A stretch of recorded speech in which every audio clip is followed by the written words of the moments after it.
আমাদের আজকের গল্পটা এক সাইকো স্টুডেন্টকে নিয়ে। নিজের থেকেও বয়সে কয়েক গুণ বড় স্কুলের ম্যাডামের লালসায় পড়ে সে একের পর এক এমন সব কাজ করতে থাকে যা কিনা সাধারণ কোনো মানুষের পক্ষে চিন্তাও করা অসম্ভব। যে কোনো মূল্যে সে তার স্কুলের ম্যাডামকেই পেতে চায়, কিন্তু চাইলেই কি সবকিছু এত সহজে পাওয়া যায়? তো গল্পের শুরুতেই আমরা সোফিয়া নামের এক মাঝবয়সী স্কুল টিচারকে মর্নিং ওয়াক করতে দেখি। নিজের শরীরের ফিটনেস নিয়ে সে অনেক বেশি কেয়ারফুল থাকে, তাই প্রতিদিনই নিয়ম মেনে সে জগিং করে। আর তার নজর কাড়া ফিটনেস দেখে স্কুলের ছাত্রদের পাশাপাশি অন্য টিচাররাও তার উপর একেবারেই ফিদা। সোফিয়ার হাজবেন্ডের নাম মাইকেল, যে কিনা একটা ব্যাংকে চাকরি করে। তার 18 বছর বয়সী একটা মেয়েও আছে যার নাম নিকোল। উপর থেকে দেখে তাদের পরিবারটা সাজানো গোছানো মনে হলেও আসলে তারা কেউ তেমন সুখী না। সকালে মাইকেল কাজের প্রেসারে ঠিকমতো না খেয়েই অফিসে চলে যায়। এদিকে নিকোলও এখন আস্তে আস্তে বড় হচ্ছে, তাই সে তার মায়ের সাথে প্রয়োজন ছাড়া অতিরিক্ত কোনো কথা বলে না। সবকিছু দেখে সোফিয়া খানিকটা উদাস হলেও প্রতিদিনের মতোই সে রেডি হয়ে স্কুলের উদ্দেশ্যে বেরিয়ে পড়ে। স্কুলে গিয়ে সে ছাত্রদেরকে পড়াতে শুরু করে। তবে আজ তার স্কুলে জেমস নামের একটা নতুন ছেলে এসেছে। ছেলেটা দেখতে ভীষণ হ্যান্ডসাম আর কথাবার্তায়ও খুবই পারদর্শী। সোফিয়ার কঠিন কঠিন প্রশ্নগুলো জেমস অনেক সহজেই উত্তর দিয়ে দিচ্ছিল। এত মেধাবী আর হ্যান্ডসাম একটা ছেলে তার ক্লাসে ভর্তি হয়েছে দেখে সোফিয়াও অনেক খুশি হয়ে যায়। তো যাই হোক, ক্লাস শেষ করেই অফিস রুমে এসে সে তার এক সহকর্মী লিন্ডার সাথে জেমসের ব্যাপারে কথা বলে। আর লিন্ডা তাকে বলে, জেমস অন্য স্কুল থেকে ট্রান্সফার হয়ে আমাদের এখানে এসেছে। শুনেছি সে নাকি অনেক ব্রিলিয়ান্ট আর সামনের কয়েকটা বছর সে আমাদের স্কুলেই পড়বে। তো ওই দিন স্কুল থেকে বের হওয়ার সময় হঠাৎ করেই তার সাথে ওই স্কুলের আরেকজন শিক্ষক রিচার্ডের ধাক্কা লাগে। সোফিয়াকে হেল্প করতে করতে রিচার্ড তার সাথে ফ্লার্ট করতে চেষ্টা করে। আসলে রিচার্ড তাকে অনেকদিন ধরে মনে মনে অনেক পছন্দ করে, কিন্তু সোফিয়া তাকে খুব একটা পাত্তা দেয় না। তো ওই দিন রাতে সোফিয়া সুইমিং করে। আসলে সে চেষ্টা করে নিজেকে সবসময় একদম ফিট রাখার জন্য।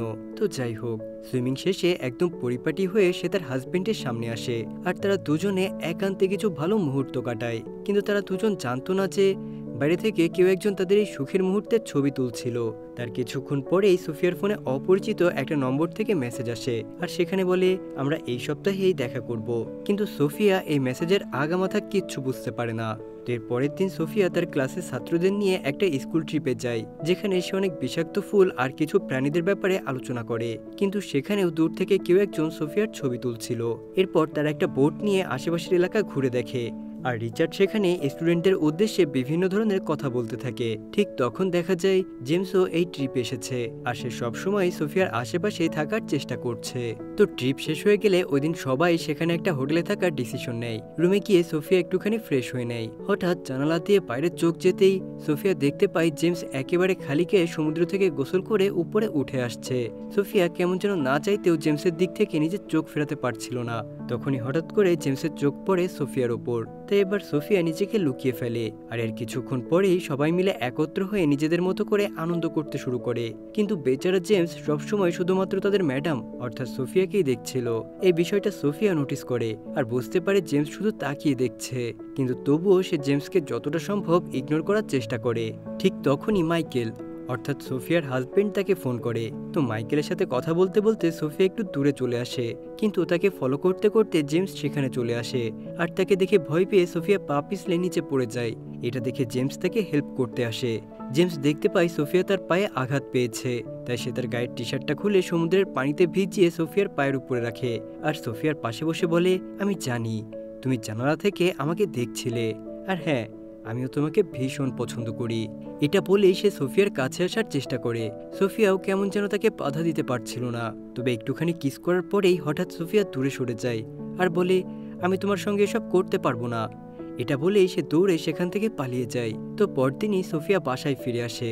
মাইকেল তাকে ট্রিপের ব্যাপারে জিজ্ঞাসা করলে সে বলে ট্রিপটা খুবই ভালো ছিল, কিন্তু জেমসের ব্যাপারে সে মাইকেলকে কিচ্ছু বলে না।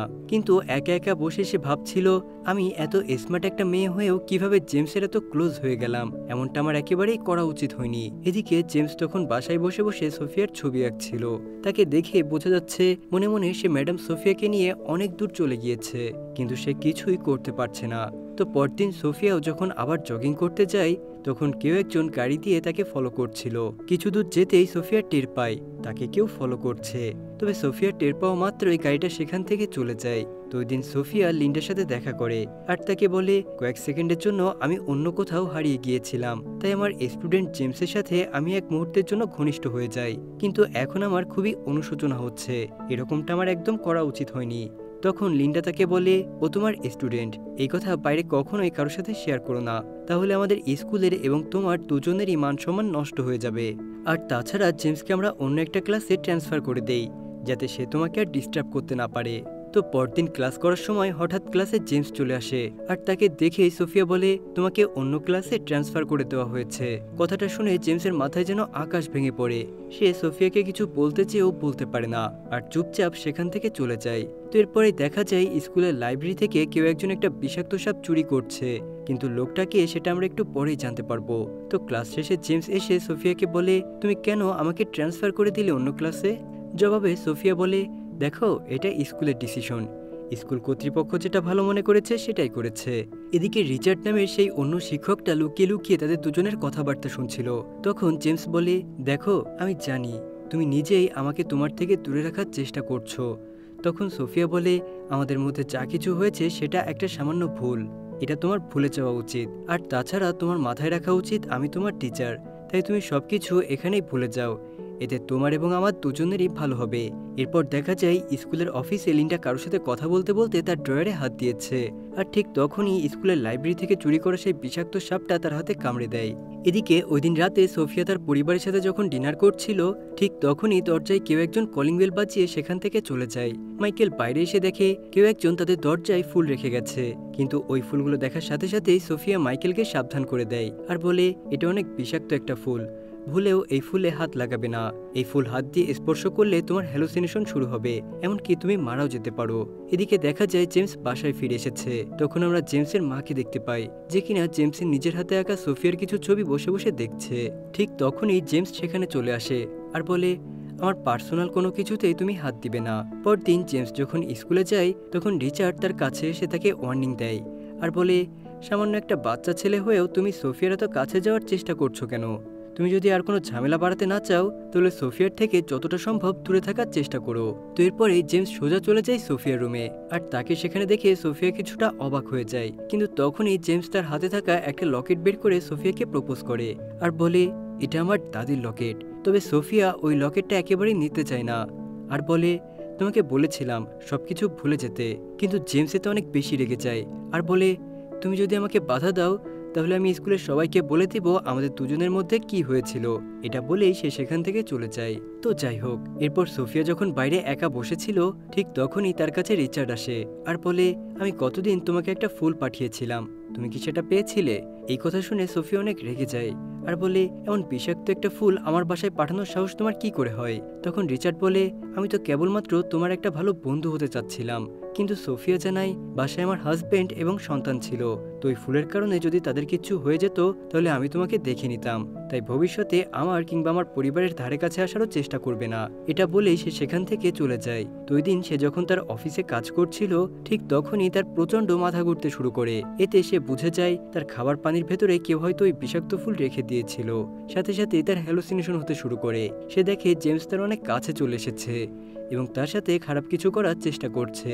তাই অনেক কষ্ট করে সোফিয়া রুমের বাইরে চলে আসে আর সবার কাছে সাহায্য চাইতে থাকে। তো এরপরেই সোফিয়া চোখ খুলে দেখতে পায় সে তার বাসায় শুয়ে আছে। তার মেয়ে নিকোল তাকে বলে, তুমি স্কুলে বেহুশ হয়ে গিয়েছিলে, ওই বিষাক্ত ফুলের কারণেই এমনটা হয়েছে, আর এই ব্যাপারে অলরেডি পুলিশ কেস হয়ে গিয়েছে।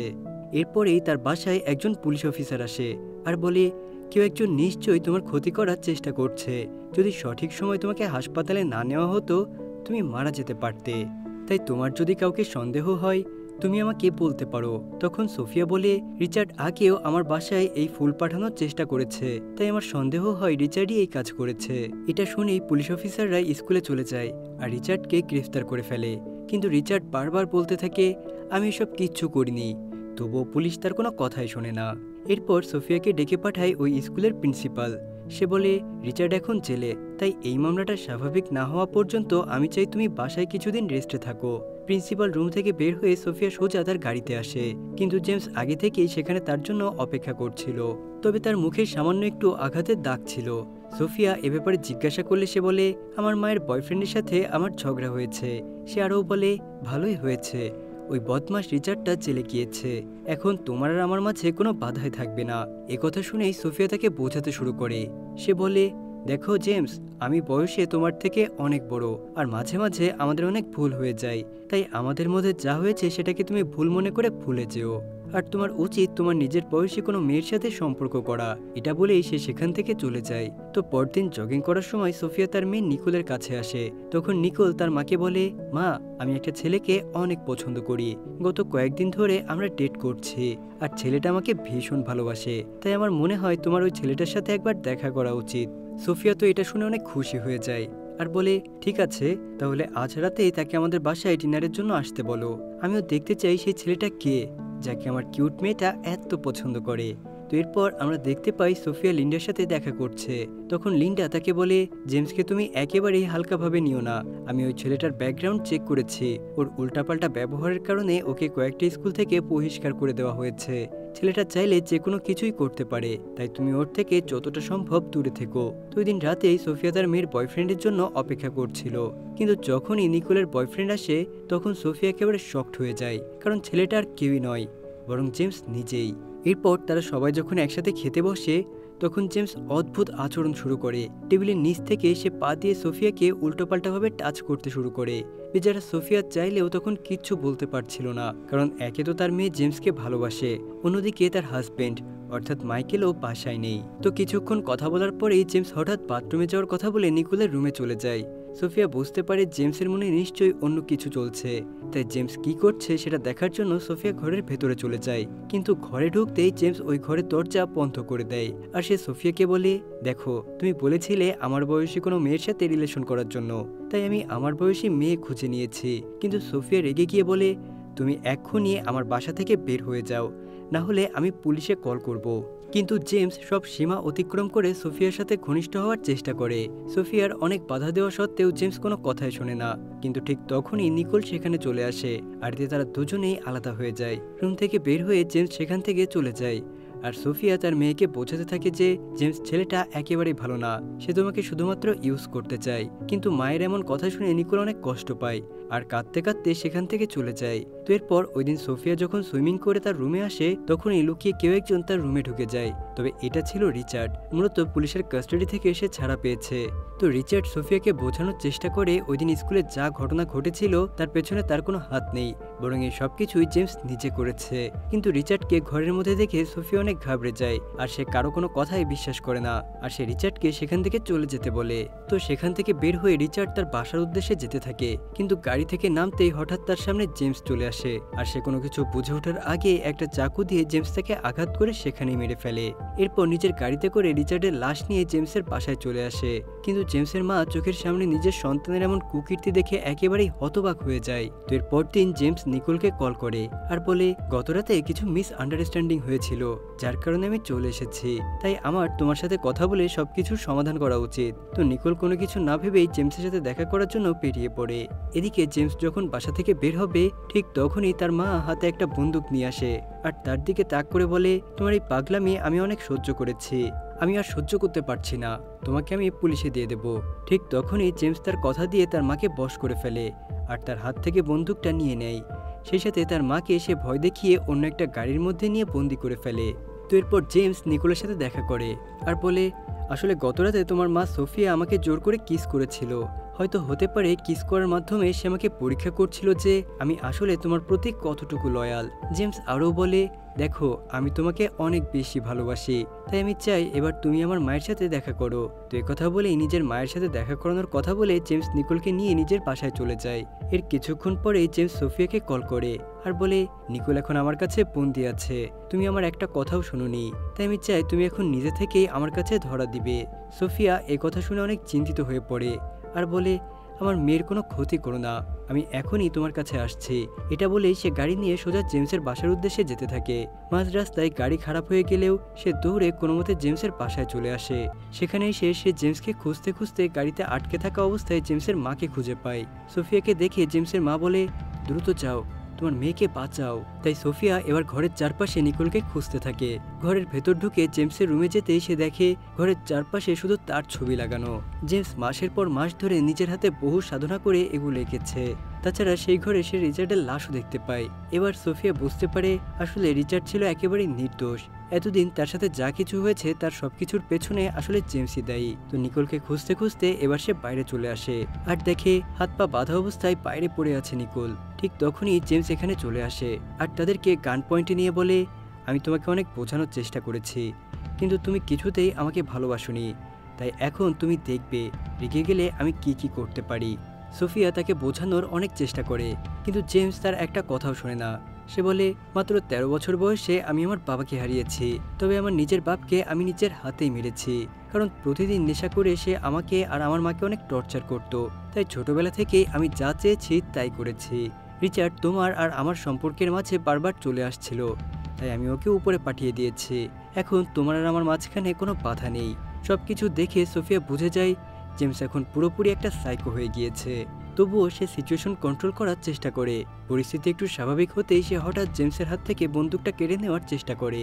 আর এতে তাদের দুজনের মধ্যে বেশ খানিকটা ধস্তাধস্তি শুরু হয়ে যায়। কিন্তু ঠিক তখনই হঠাৎ জেমসের মা পেছন থেকে সে জেমসকে গুলি করে দেয় আর জেমস সেখানেই পড়ে যায়। তো এরপর দেখা যায় এই ঘটনার বেশ কয়েকদিন কেটে গেছে। সোফিয়া এখন তার পরিবারের সাথে বেশ হাসিখুশিভাবেই আছে, কিন্তু এদিকে আমরা দেখতে পাই জেমস তখনও বেঁচে আছে আর সে এখন একটা হাসপাতালে চিকিৎসা নিচ্ছে, কিন্তু এখনও তার সেই সাইকো মেন্টালিটি রয়ে গেছে। আর দেখা যায় সে তার থেকে বয়সে অনেক বড় একটা নার্সকে দেখেও এখন ফ্লার্ট করার চেষ্টা করছে, মানে সে তার নতুন কোনো শিকারের সন্ধান করছে। আর ঠিক এমন একটা মুহূর্তের মধ্য দিয়েই আমাদের আজকের গল্পটা এখানেই শেষ হয়ে যায়। তো বন্ধুরা, আমাদের আজকের এই গল্পটা তোমাদের কাছে কেমন লেগেছে অবশ্যই আমাকে কমেন্ট করে জানাবে কিন্তু।